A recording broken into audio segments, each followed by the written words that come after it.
zisore ninyashatse netsitsi dzenyu vishandimi munosiva upenyu wangu ndokumbira murongera mangwana rangu handidi kuzokwangwaya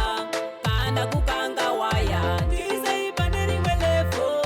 upenyu wangu ndokumbira murongera mangwana rangu handidi kuzokwangwaya kana kukanga waya ndisaipa nerimwe levo ndinoda kushanda zvinobatikawo kuenda mberi ndiko kwandinoda samisiya ndichidona ishe wangu ndakumbirawo handidi mari inoshamisira ndoda mhuri yangu ingosimukira musandisiya chinditsikirira mwari wangu ishandimi munoziva upenyu wangu ndokumbira murongera mangwana rangu handidi kuzokwangwaya kana kukanga waya ndisaipa nerimwe levo upenyu wangu ndokumbira murongera mangwana rangu handidi kuzokwangwaya kana kukanga